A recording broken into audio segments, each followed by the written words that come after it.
Hello, good morning, and welcome everyone. I'm Aretha Lafayette, Program Manager for Research Education Program Development and Outreach in the Office of Research and Innovation, and I will serve as your MC and Q&A moderator for today's session. So please allow me to introduce our amazing speakers for today. Cindy Sutton serves as the Director in the Office of Post-Award Management. She has been at UTD for over 30 years in various roles and in the Office of Research for 11 years. Natasha Hinton is the Associate Director of OPM and Research Financial Reporting. She has worked for UT Dallas for 15 years, and she has been with the Office of Research for 11 years. Maria Morris has worked at UTD for 14 years and has been a part of the OPM team for the last 9 years. Thank you all for joining us today. Natasha, the floor is yours. Thank you, Aretha. Good morning, everybody, and welcome to OPM's four-part series, Not Your Average Journal. This will give you insight on what OPM does when we review journals and what happens as part of our process. So let's get started. So, we're going to get into what is a journal entry. So a journal entry is a record of a business transaction in the accounting books of a business. So all the journal entry transactions post to our ledger, and of course they are part of our AFR reporting, and it's how we record expenses. A cost transfer, which is a different kind of journal, is defined as after the fact reallocation of a cost expense from one cost center to another. So basically, the expense originally posted to a cost center, and then the cost transfer is processed to move that expense from one cost center to another. So we'll get into that a little bit more detailed. All cost transfers that move costs from one to or from a sponsored project are monitored by OPM, meaning, as we've mentioned in prior trainings, we review every transaction that posts to a sponsored project. As part of our compliance, we need to make sure we comply with the allowability and allocability of that expense requirements under the 2 CFR 200, the cost principles and audit requirements for federal award administrative guidelines, and any state, local, and sponsor terms, as well as our UTD policies regarding expenditures. So let's begin. The different types of journals that we see in OPM, we have our spreadsheet journal pre-approvals, meaning these come in email requests from certain areas, and it's a spreadsheet of all the transactions that are going to post for the month that is closing to the general ledger. We also have journal entries, which are created by departments through the departmental upload journal. These come through OPM for approvals on our PeopleSoft approval tile. And then we also have interdepartment transfers, or IDTs, cost transfers, that also come through the approval tile workflow. So 2 of them are handled in PeopleSoft, and the email spreadsheet journals are handled in email. So spreadsheet journals. So something that, a normal department's not going to see these. It'll be like a lot of the central administrative area, like the one card travel team, people that have internal billings, they'll generally do the spreadsheet journals. So the types of journals that we see for pre-approval would be our one card and our airfare bookings that are handled through Concur and scholarships. And then we have our internal billings, which are, services provided by UTD areas. So for example, that would be catering, copy center, core facilities billing, our clean room fees, our EM facility fees, telecom, and work order. There's many more internal billings that occur, and anything that comes through sponsored projects, the email will come to us for prior approval. So let's get it started into it. The one card approvals. So I know every month, as you use your one card, the one card team they'll give you a notice to do your one card reconciliations for the month. So for example, we just closed the period of April. So any one card transactions for April, all the one card holders would have gone in and done their reconciliations, and they had a time frame to get it completed. Once that due date for the reconciliations is done, the one-card team the next day will download all that information, and anything tied to a sponsored project or gift for research, anything 50/10, will come to OPM for review. So we get a very long spreadsheet. Obviously, each month it's going to vary. Sometimes it could be 100 lines of information up to maybe 600 lines of information to review. So we have OPM specialists that each month they take that file and they're going to review it for different things. So we're reviewing it for, is the grant active or expired, meaning has the project ended?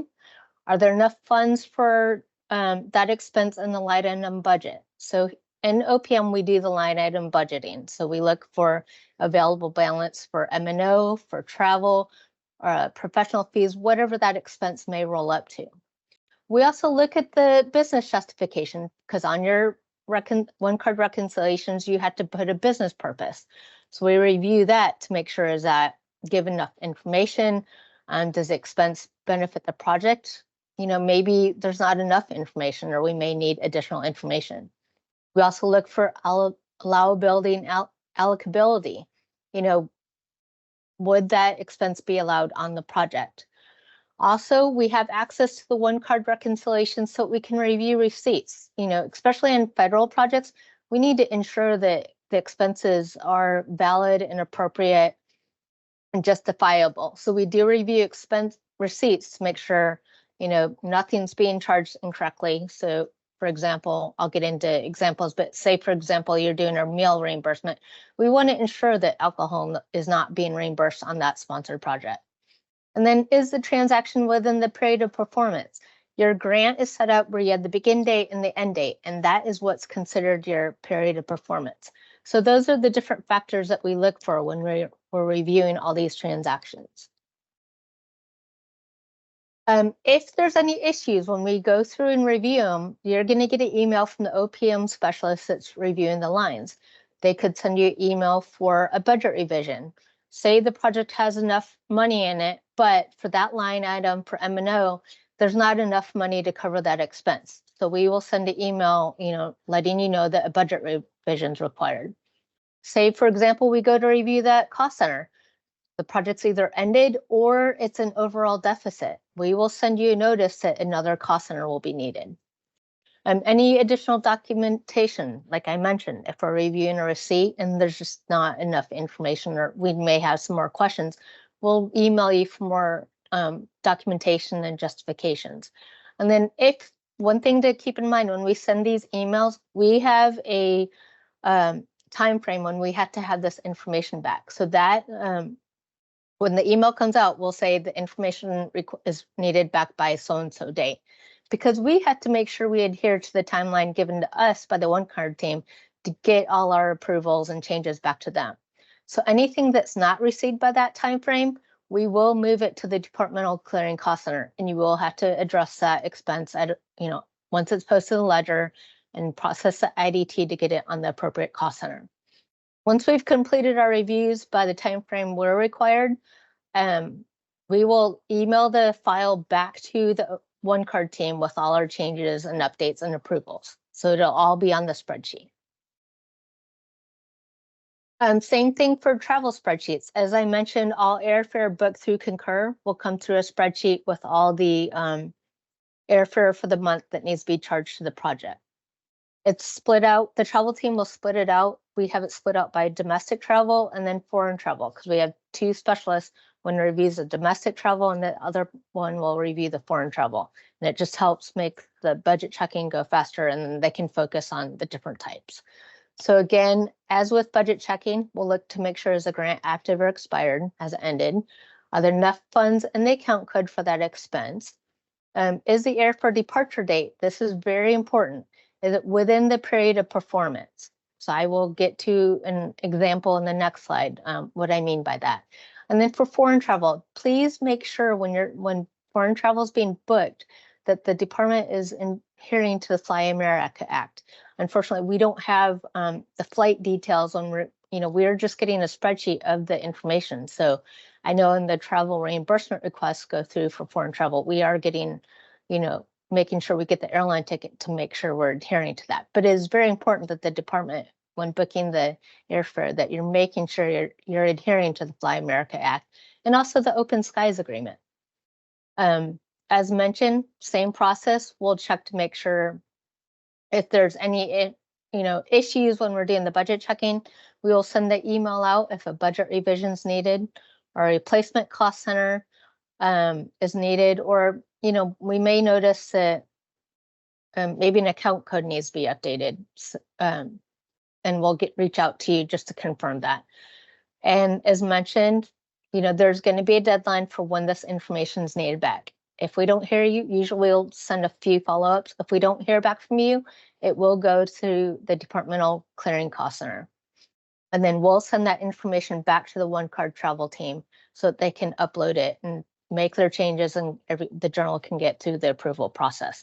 But it's very important that we don't hold up scholarship approvals. We have one of our schools is very good about sending OPM approvals. They'll send an email to OPM if they know that they've got to put scholarships on a sponsored project or even on our cost share cost centers. They'll send the request to OPM in an email requesting approval prior to them doing the journal entry. That allows us to do the budget checking, make sure the project's not ended, and also making sure that it's allowed on the project. One thing we do ask departments when you're putting tuition on that cost center, make sure that the student has worked on the project. This has been an audit issue when they pull tuition, that they want to verify that the student has also worked on that project for their tuition B charge. We will email the requester back our approvals if are not approved or if a revision is needed. With anything, if a revision is needed, we won't give approval till we know that's processed and the budget is cleared, or possibly the department gave another cost center.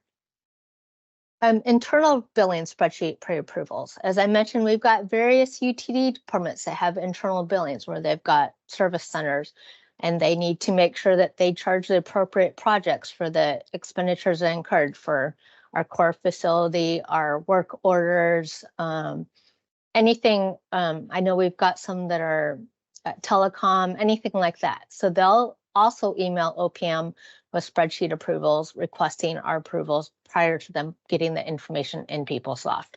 So we do review those. Those come in throughout the month. I know, especially at month end, when we're nearing the month end deadline, it gets really busy where we get a lot of spreadsheet approvals coming through. So we work those as fast as we can and try to get a response back. As with these, we check to make sure is a grant active or expired, and if there's enough funds in the account for the expense. One thing I do want to make sure with these internal billings, because they are journals, if the project ended and the services rendered are within the period of performance, but the journal is coming in well after the project ended, they will be unallowable and you will need another cost center. So for example, Dr. Madonna's project ended 2/28/24, and the internal core billing expenses for December 23. Well, we know that that looks like it's within the period performance because the project hadn't ended. However, because the project ended 2/28/24, we're already in the closeout process and we're past the 45 days. So that would be an unallowable expense. At that point, we should be closing the project out, or it could be closed and we would not be able to invoice the sponsor. So another cost center would need to be used. We should hopefully, the project would error out because it would be budget date out of bounds. So if you try to do, when they try to do budget checking, it should hopefully error out. Journal entries. This is the departmental upload journals. So as I mentioned, we've got the ones that had the prior approval, and then the ones that the departments do that did not go through OPM for pre-approval. So these journal entries come through the PeopleSoft workflow. So we'll check. We a lot of times we could be familiar when we see that journal entry comes through. If it's one card, it'll have OPM lines. We have EM facility. A lot of times when we do the spreadsheet journals and we look at the journals in our workflow approval, we're familiar with, okay, this should be something that we've already pre-approved. So we always check the documentation, always make sure that the documentation includes our OPM approval spreadsheets. So if we've already done the pre-approvals, please make sure if you're the one doing responsible for these journals, that you're attaching our pre-approval documents. Also, your internal billing invoices or any other documentation. I know a lot of times these journals will have sponsored and non-sponsored on them. If you have any cost center changes or any emails from the departments, please make sure that's included as well. We want to make sure that what's submitted through workflow, especially in the sponsored lines, that's what we've approved. Please don't make any changes to the lines without coming back and checking with us, because we don't want to do double work. We don't want to have to go through and do budget checking of the lines all over again. So once we've made sure that all those documentation and everything's attached, we will go ahead and give the approval and send the journal through workflow. For journals, there's some journals that we don't have prior approval on, and we'll notice that our documentation is not attached. And some of them we can, like chemistry, the chem lines, we know that our research subject payments, we know that we're going to have to download those lines. So thankfully, our journals, we can download all the lines related for that journal, and we'll filter on anything that's DAL-SB or sponsored project related. So we're going to do our usual budget checking. We've got queries built for all these to make sure the grant's active or expired. Hopefully, if it's expired, it should have failed budget checking and errored out for the submitter, and they would have had to get an update. If there's enough budget in the account code, so because it's been budget checked, when we do our budget checking queries, what we're going to be looking for is that line item expense deficit. Because if it's deficit, that tells us that there wasn't enough budget to cover that journal. And then any documentation attached, such as the invoices, billing, any approval emails, or any other documentation related to that journal. So one thing I want to make sure with all these journals, just keep in mind, auditors do pull these journals as well. So we have had to make sure we pull the documentation, our approvals, everything related to that journal to try and avoid having to go back to the requester to get additional information. If there's issues like budget revisions or something we noticed with the replacement cost center, we will email either the journal requester, or some of them will go back to the department saying they need to submit a budget revision. And then once we get all the approvals back, we will make sure and give our approval on the journal and send it through workflow. The next one, internal department transfers. I know this one's very important because a lot of the department admin, you guys initiate these at the department level. And I know as you've probably gotten emails from us, I'm sure there's a lot of questions on these. So as mentioned, the IDTs are initiated by the department to process cost transfers from one cost center to another. So as I mentioned previously, the cost has already been originally expensed to one cost center, and now the IDT is being processed to move that expense from one cost center to another cost center, a sponsored project. For costs to be allowable, they need to meet the criteria of timeliness and appropriateness. And I have to stress timeliness because I know we've had some instances where we give exceptions where we allow greater than 90 days, or some other instances where we've had to go back further. They should be initiated. One thing we want to make sure they should be initiated at the original transaction date of when it's been posted to the ledger 90 days after that last accounting period. So it's really important when you're doing your account reconciliations, if you notice an error, please get the IDT in to make that correction. I know sometimes it gets busy, but we just want to make sure it's done in a timely manner. We don't want to just wait till when the project's ending and then scramble to get everything corrected prior to the closeout, because that is an audit red flag. NIH has guidelines regarding cost transfers. So cost transfers to NIH grants should be accomplished within 90 days of the original transaction and supported by documentation that fully explains the error and certification of the correctness, why the new charges on that project. So that is very important to make sure on any cost transfer, make sure you just have The justification that's well documented, the information's there. If you ever get an email from either our receivable sponsored accounting or OPM because something has come up when we've sent an invoice to the sponsor and they come back and say this expense is unallowable, you'll get an email saying that the expense needs to be moved off. We're obligated to immediately get that expense moved off the project. So it's very important that that is timely and corrected as soon as possible. Because once we get that cost transfer off, we will have to reimburse the sponsor for that expense. Also, that also makes it sure that we are adhering to our guidelines and meeting our obligations. So it's very critical, as I said, to meet the rules of allowability, allocability, reasonableness, and consistency. The IDTs are under OBF, they are the owners of the journal. So they do have procedures out under OBF. If you go on the OBF website and you go under their trainings, they have a lot of useful information. Even myself, when I get questions, I go there and I will look up information and send departments links and then let them know if they have questions, they need to reach out to the journals team. They're very helpful with any questions on journals and what needs to be done. So that is our link for how it needs to be done. As I mentioned for the IDT review, the long description, what we look for in the journals, how does the expense benefit the project? Why is the expense originally charged to the cost center now being transferred? So we're also looking for that, because the auditors are going to ask us justification for that. If applicable, sorry, why is the cost transfer being requested more than 90 calendar days from the original expense? We need to make sure we have good justification for that. Also, if you have an expense charged 100%, but say you're doing an IDT to split it between multiple projects, why is that being split between the two projects? What is your methodology? I know you've heard from OPM when we asked, what is the methodology and allocability of this? That is something we have to respond to auditors when they look at something and it's split. Well, how did that determination come on, for how this expense was split 50-50? How does it benefit the project? So we look for that type of information. I know the justification, the long description has so many characters. You can also attach that in a Word document if you want to make sure that you have enough detail. That is, something you could do, put it in a Word document and just attach it as one of the attachments.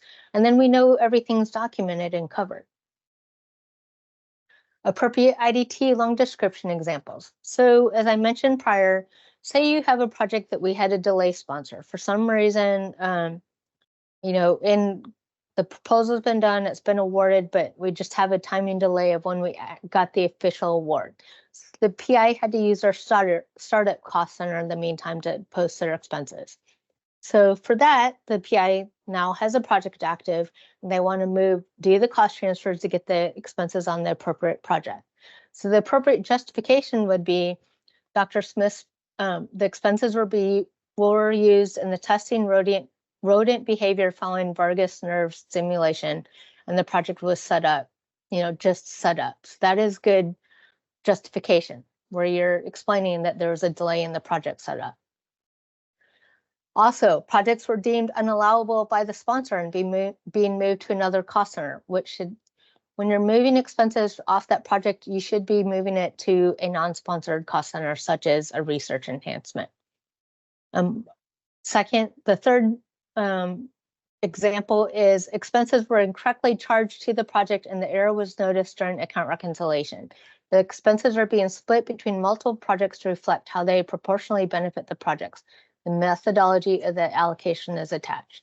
So anything like that is a good description. Anything that's descriptive that if it got pulled in an audit, that the auditors could say, okay, there's enough information here. It looks like a valid expense and it's allowable. Examples of inappropriate long description. So short things like to correct error, declare deficit, that does not give any information. Also, per OPM or per Natasha Hinton to move expense. I know sometimes you may have worked with me where I've been trying to address issues to help resolve issues and review projects.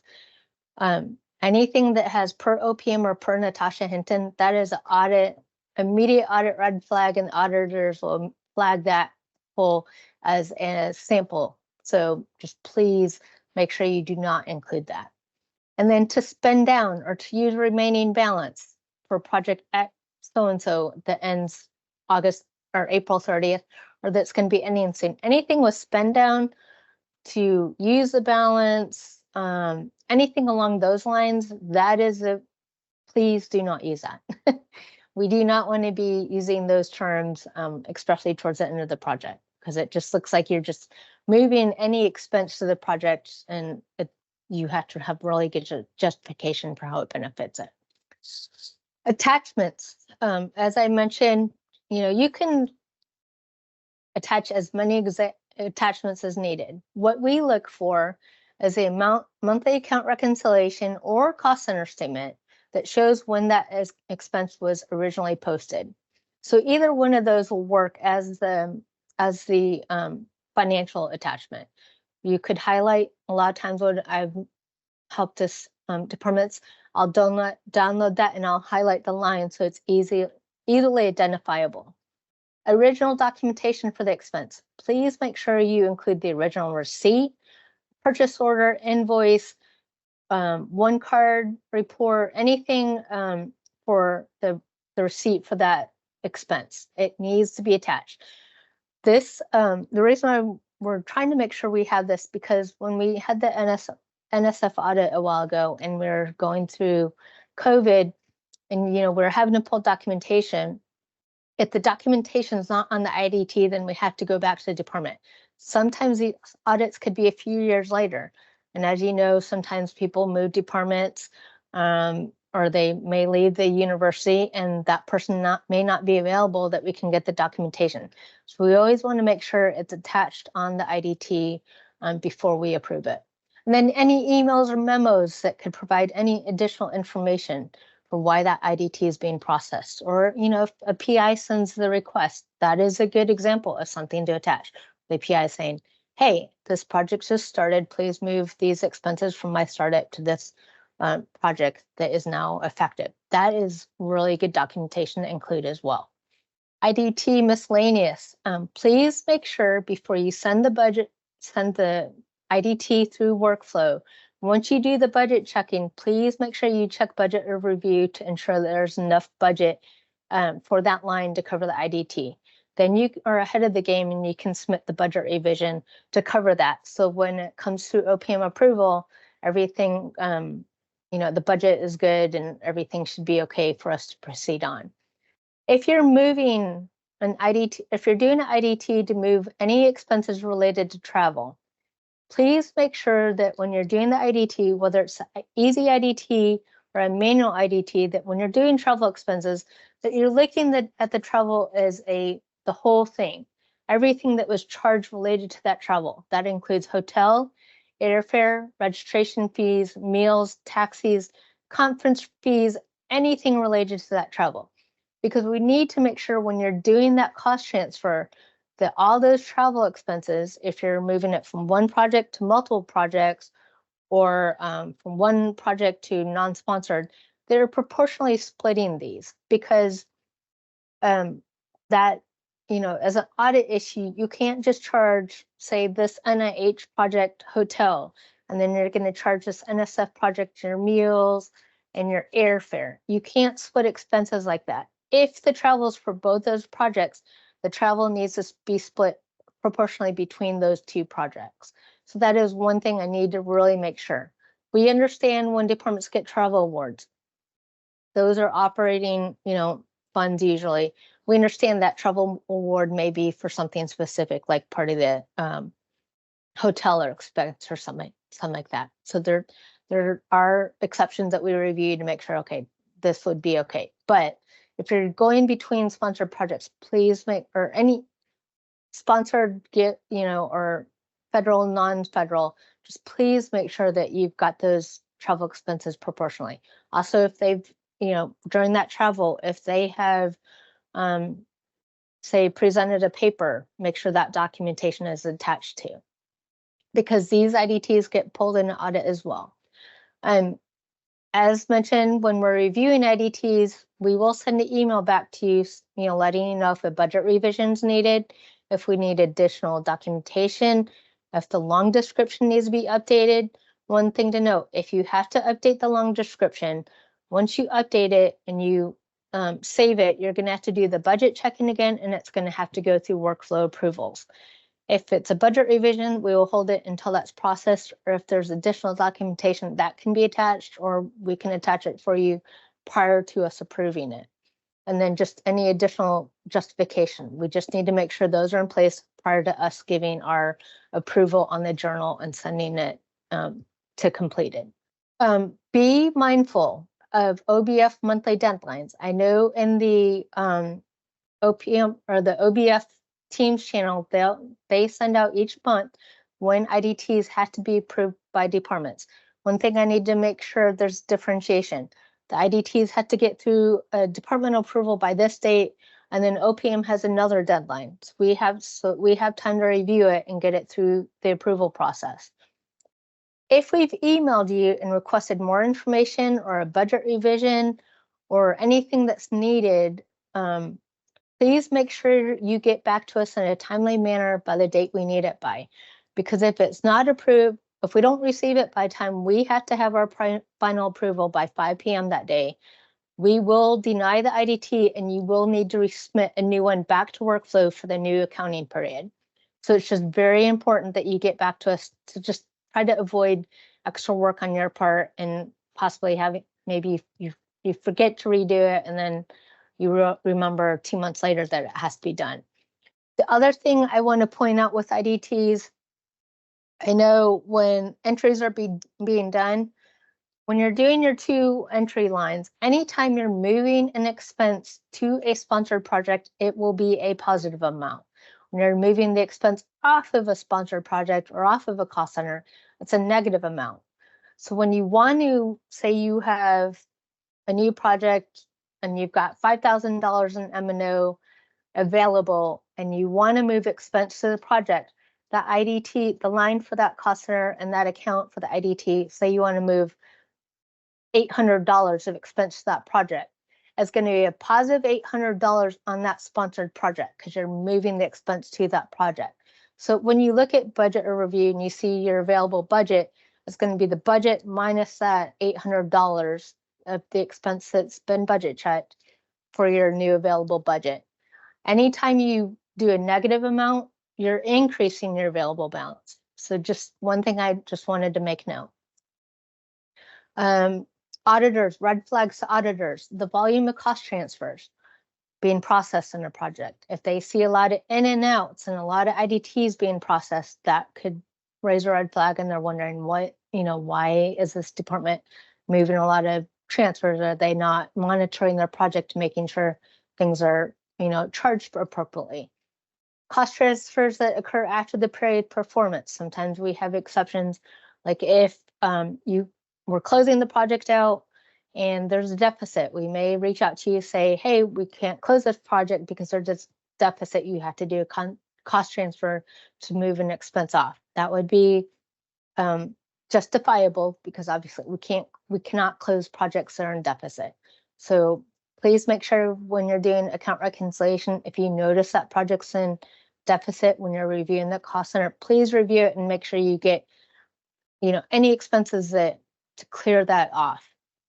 If they notice a department with cost centers or by department, if they notice a pattern of a lot of cost transfers being processed, that could be an area that they want to focus on and, use as a sample and say, what is going on with this project? And then the use of the sponsored project as a holding. Anytime you're using it as a placeholder, it is really recommended to either use your research enhancement or startup funds, not one sponsored project to then later move to another one, because that is the incorrect use of, having expenses, just put on a project. They really need to benefit the project and you don't, have justification for why it's on there. Okay, now we're going to get to the fun part, testing our knowledge. Natasha, So, before we do that, could we okay. get some answers to several questions that are in the Oh, chat? sure. Absolutely. Excellent. Okay, I'll start with a comment to give you a chance to offer this person any input or advice you have. Okay. Someone from the audience says it can be challenging to adhere to the 90-day IDT rule, but often it's out of our hands because faculty request it months after the fact. Okay. Please make sure when you're doing the justification that if it's over the 90-day that you have a good, that you include the justification for why it's not within that time frame. So just please make sure you have a good justification for that so we know why it's, past that rule. Great, thank you for that. The next question, are there different rules for call centers that do not have an end date or are not tied to a specific project or grant? Okay, so we've got our sponsored projects that will have a project ID and they're set up under the LSP. And then we have our operating cost centers that are handled by the Office of Budget and Finance. They are not sponsored projects, so those would adhere to whatever the OBF rules are regarding those. I know a lot of the operating cost centers with expenditure moves, you can't move expenses from prior fiscal years. And I know that they really look at that when cost transfers, especially state funds, they have specific rules. For us, we're looking at the sponsored project side, making sure we've got our internal controls and we're making sure we're in compliance. Great. And Natasha, she also offered an example, and I'll read this to you. Forgive my lack of knowledge, but just to make sure she Okay. got her question answered. Okay. Example, an IDT to transfer an expense from research enhancement to an external sales or revenue CC. Okay, external sales would be an operating cost center. So those would not go through us for review. I would probably reach out to the journals team, probably the journals team, and then they could probably direct you at the appropriate area to assist you with that. Excellent. Thank you for that. And our final question, I believe you may have just answered it, but I'll ask again just to make sure she got an answer. Does OPM have the same deadline with OBF? OBF, so they give us the deadlines. Each month they send out the deadlines for when we had to have our approvals done. So ours are, I know the departments had to have theirs, like IDTs usually, I think the first few days of the month where they have to have it completed by department approval. And then we usually have about 5 business days, I can't remember, where we had to complete our approvals. But it really depends on the type of journal as well. So spreadsheet journals, we have a more sooner deadline. And then IDT journal entry approvals in the work list, we have a little bit later deadline to make sure, we meet that deadline for approvals. And the journals team is really good about reaching out. If they notice that we've got some pending, they'll reach out to us to see, what the status is to make sure that we can get it approved. Because we don't want to be the ones that hold up the closeout, the closing of the month. So we've got to make sure we adhere to their deadlines that they give to us. Excellent. That's our final question in the chat. Okay, thank you.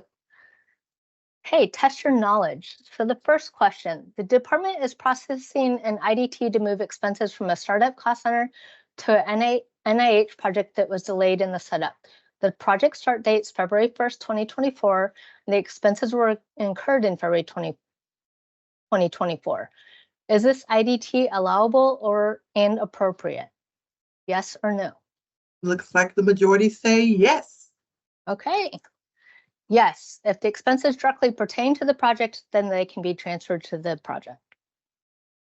Okay, the next question. Dr. Madano purchased an airline ticket through Concur on January 15, 2024. And the departure date is April 5th, 2024. The project ended February 28th of 2024. Is this airfare expense allowed on the project? Yes or no? All right, looks like our audience says no. Very good. No, the departure date of travel is after the period of performance of the project. So we would need a different cost center to be used for that travel expense. Next, Ms. Dirk used her one card on travel for meals. The business justification states travel meal while Ms. Dirk was attending the AI conference in Atlanta, Georgia.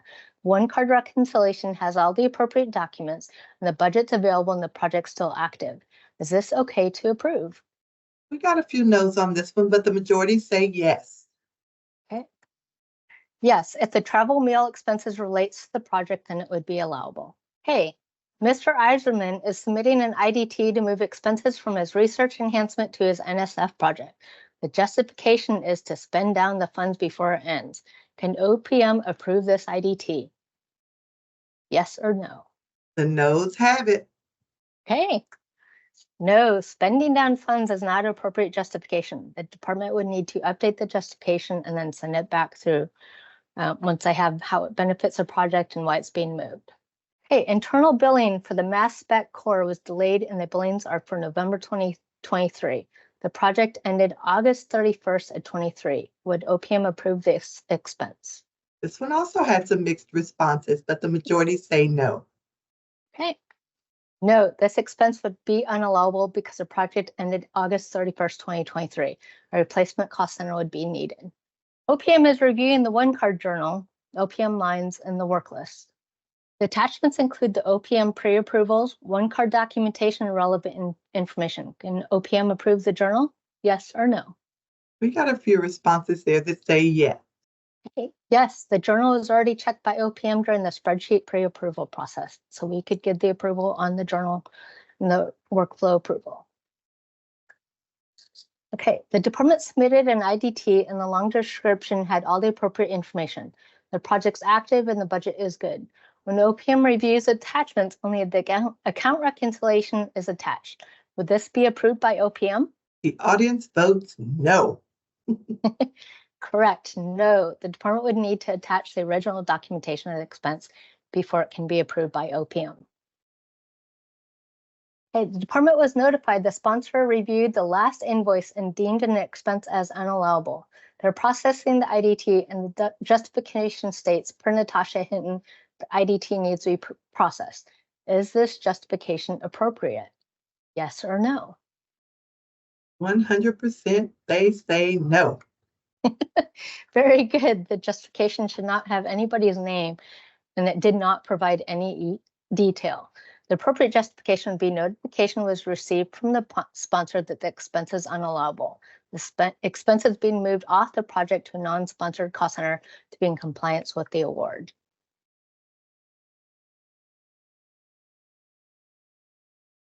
Okay, OPM received the spreadsheet journal for the EM facility. The expenses for April 2024 and the project ends 12/31/24. There's enough budget in account C6700. Can OPM give approval for this expense? And the winner is yes. Very good. The expense is within the period of performance and the budget's good and the project's still active. So we can give our approval on that line. There's an internal billing journal entry for chemical usage. The attachments do not include any pre-approvals from OPM. Does OPM need to complete the budget checking process for this journal? Yes or no? This one also had some mixed responses, but the majority say yes. Okay. Yes, OPM would need to do all the budget checking for the end dates and the budgets and make sure everything's valid. Okay, and that is the end of Test Your Knowledge. Any questions you have, please feel free to email opm@utdallas.edu. All of OPM staff, we monitor this email box and we will, we will respond back from there. And then any additional information, you can go to our Office of Research website on this link. Is there any more questions? There is. Someone from the audience has a question. Allison, I believe that you're welcome to turn on your mic and ask your question. I actually was putting up the big hand for no, stop. Gotcha. Thank you for that. All right. And Frida's asking, what's the allowable business justification for expenses relocation after the 45-day rule on end project? You can't, after that rule, you can't add any more expenses to the project. Usually if anything is being processed after the 45-day rule, it's because we have to move expenses off. Because we have to make sure we adhere to our closeout deadlines and, Once that posts, then AFR about 90 days, I had to make sure everything's posted to the ledger so they can do the final invoicing and get the project closed out. So please make Excellent. sure when you get the notification from us that the project's ending, we usually send about 90 days before the end date. Please make sure you do your due diligence and make sure everything's completed and posted by the end date, so we don't have anything lagging. Because it could be if something posts once we've started closeout, we'll reach out to you and tell you to move it back off the project. Right. Frida, did you have another question? Yes, I just want to clarify because earlier I think from the audience someone was asking how about the relocation after the project end day, and so I guess it's maybe I did not ask the correct questions. I guess my questions was more toward to what's the business justifications within the 45 days. It's already, so for example, if I have the project ends on April the 30th last month, and so ideally the PI still has the 45 days till maybe like June the 15th, and to do either the IDT or any the relocation. So what would be the allowable business justification within those 45 days? Well, that should be please don't wait till the 45 days because Yes, because of the timing and everything. Yes, I totally understand. I Yeah. prefer everything's actually done before even the project end date, hopefully 30 days before the end date. However, in reality, sometimes the faculty members, they just I guess all of a sudden discover and there's actually the transaction needs to go back and transfer, and because there's a new grant coming in, our additional, I guess when you have things like that, just reach out to us so we can review it. okay, so that will be case by case. Yeah. Okay, Yeah. sounds good. Thank you. Right. Thank you. And if there are no more questions, we'll go ahead and start our closeout for today. Thank you to Cindy, Natasha, and Maria for today's amazing presentation. We appreciate you all for pulling together this valuable information and sharing it with us. And audience, we thank you as well for your time and attention. And if you would like to keep up with what's happening in the Office of Research and Innovation, please follow us on social media and subscribe to our newsletter. I'll leave the links up here for just a moment to give you a chance to click. Please follow us on Wednesday. Please join us on Wednesday, June 12th at 10 a.m. for the third installment in the OPM four-part series, If You Must Fly, where the OPM team will be discussing what documentation is needed for travel reimbursements, the Fly America Act, PI, departmental, and OPM responsibilities, and how we all work together to keep UTD compliant will also be shared. Of course, we value your feedback. So as always, if you haven't already, we ask you to please take a moment to scan the QR code on your screen and complete the survey. Please let us know if there's anything we can do for you. Otherwise, we invite you to go about the rest of this beautiful day and enjoy. Thank you all so much for coming. Have a wonderful day. We'll hang around for a few more minutes in case anyone has any questions. Feel free to turn on your mic and share. Are there any other questions from the audience? If there aren't any other questions, I will ask you to go ahead and log out because I don't like to leave people behind. Thank you, Cindy, Natasha, and Maria. That's great information. Natasha, you're an amazing presenter. Thank you. Thank you.